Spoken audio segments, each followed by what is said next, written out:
안녕하세요. 더백입니다. 외부 강의와 출장으로 근 2주 만에 인사드립니다. 시간이 지난 만큼 여러분들을 위해 다시 열심히 세상에서 가장 쉬운 앱 개발 강의를 시작해 보겠습니다.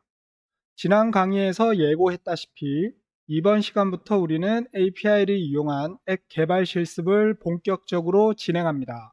이번 앱 개발 실습에 적용할 API 서비스는 인스턴트 웹툴스.net이라는 사이트에서 제공하는 API를 사용해 항공, 승객 정보 앱을 구축해 보겠습니다. API 제공 사이트를 보면 상단에 페이크 API 메뉴가 있죠. 말 그대로 우리가 첫 API 앱 개발 학습용으로 사용하기에 적절한 테스트용 API를 제공하고 있습니다. 보면 로그인 인증 절차 없이 사용할 수 있는 페이크 REST API와 로그인 인증 절차가 포함된 오스 페이크 REST API 이렇게 두 개의 문서가 제공됩니다. 우리는 로그인 인증 절차까지 포함된 오스 API를 이용해서 구축하겠습니다. 자, 여러분들은 API를 이용한 앱 개발을 할 때에는 항상 각 API 서비스에서 제공하고 있는 공식 문서를 필히 읽는 습관을 들여야 합니다. 이유는 각 API 서비스마다 세부 기능을 사용하는 방식이 조금씩 다르고 정확한 개발 프로세스를 지켜야 하기 때문에 사용하고자 하는 API 사이트 및 개발자 센터에서 제공하는 API 공식 문서를 꼭 활용해서 개발 작업을 진행해야 한다는 것이 매우 중요한 키포인트입니다. 그럼 오스페이크 API 페이지로 들어가 보겠습니다. 자, 영어라서 이해하기 힘드신 분들을 위해서 한국어로 번역해서 확인해 보죠. 제가 방금 API 공식 문서가 중요하다고 했으니 전체를 한번 쭉 훑어보도록 하겠습니다. 자, 먼저 소개 부분을 보면 인증이 있는 가짜 API라고 안내되어 있고 무슨 의미인지 아직은 모르겠지만 OS 2.0이라는 인증 과정이 필요하다고 합니다. 그리고 인증 없는 API와 차이점은 버전 차이만 있고 모두 동일한 데이터를 제공하고 있다고 합니다. 두 번째 섹션에는 사용 가능한 엔드포인트라고 나오죠. 자, 엔드포인트. 우리가 이전 시간 배운 개념입니다. 바로 API 서버로 접근하는 URL 링크를 뜻하죠. 보면 제공하는 것들이 get, post, delete, patch, put 메소드들이 보이고 어떠한 엔드포인트로 활용되는지 우측에 설명을 보면 잘 안내되어 있습니다. 인증 과정이 없는 API와 차이를 알 수 있는데 여기 V2 부분이 버전을 나타내고 있습니다. 인증 과정이 없는 API를 보면 V1, 인증 과정이 있는 API는 V2로 구분해 놓았습니다. 그리고 URL 주소에 에어라인이 들어가 있는 엔드포인트들은 항공사들의 정보를 제공하고 있는 것 같고 패신저라고 들어가 있는 것들은 모두 항공 승객에 대한 정보를 제공하는 것 같습니다. 우리는 이 패신저 엔드포인트들을 이용할 예정이니 이 녀석들만 미리 체크해 두겠습니다. 첫 번째 패신저 엔드포인트는 get 메소드로 모든 승객의 아이디를 읽어오는 것이고 두 번째 get 메소드를 이용하면 모든 승객 정보를 가져옵니다. 그리고 페이지를 넘길 수 있도록 페이지네이션 기능도 지원한다고 하네요. 다음 포스트 메소드는 승객 정보를 생성하고 네 번째 delete 메소드는 승객 아이디를 사용해서 정보를 삭제할 수도 있다고 나와 있습니다. 그 다음 패치와 put 메소드는 승객 정보를 수정하는 엔드포인트인 걸 알 수 있죠.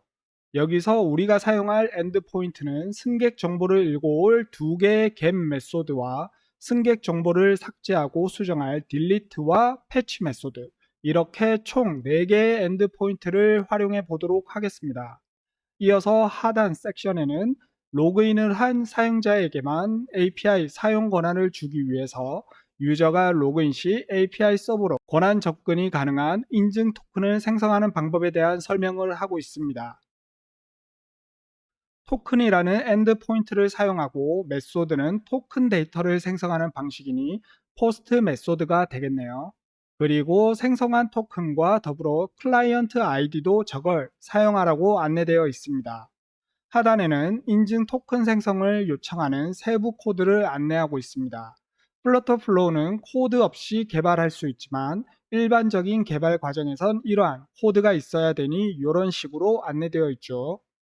인증 토큰 요청 샘플 코드를 확인해 보면 방금 확인했던 포스트 메소드와 엔드 포인트로 페이크 API 서버로 접근하고 컨텐츠 타입이라는 게 보이고 하단에 스코프, 그랜트 타입, 유저네임, 패스워드, 클라이언트 아이디를 작성해서 요청하고 있습니다.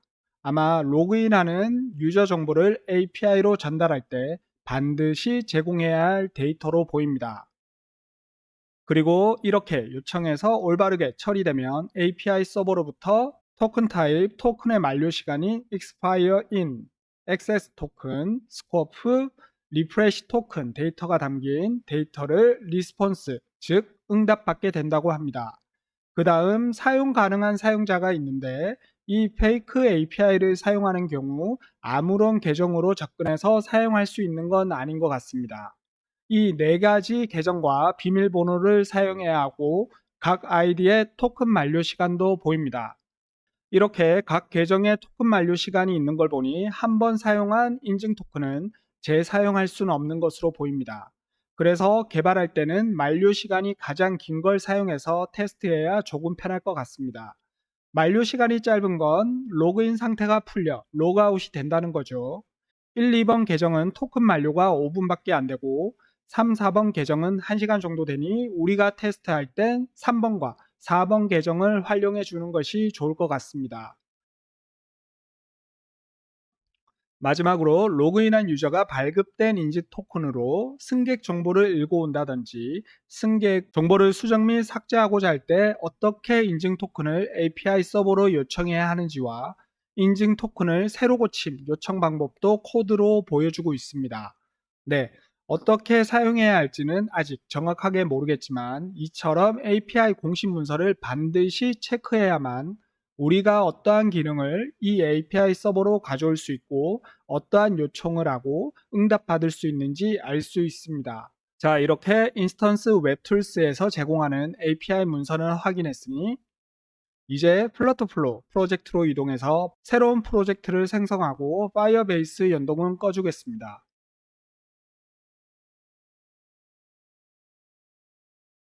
항상 API를 이용한 앱을 개발할 때에는 여러분들이 가장 먼저 진행해야 하는 작업은 API 콜을 생성한 후 실제 API 서비스와 통신이 잘 되는지 테스트를 가장 먼저 진행해야 합니다.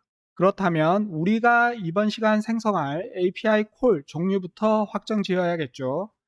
먼저 앱에 필요한 페이지부터 알아보자면 유저가 로그인할 수 있는 로그인 페이지와 로그인한 후 바로 보여줄 승객 이름 리스트 페이지, 특정 승객 이름을 선택 시 볼 수 있는 상세 승객 정보 페이지, 그리고 승객 정보를 편집할 수 있는 페이지, 이렇게 4개의 페이지로 구성해 보겠습니다. 그리고 여기서 사용할 API 기능들을 정리해 보자면 로그인 시 인증된 유저인지 체크할 수 있는 인증 토큰 생성 기능 포스트, 홈페이지에서 불러올 승객 이름 리스트 읽기 get, 선택한 승객의 상세 정보를 읽어오는 get, 승객의 이름을 수정할 업데이트 패치, 마지막으로 선택한 승객 데이터를 삭제할 딜리트, 이렇게 총 5개의 API 콜 기능이 필요합니다.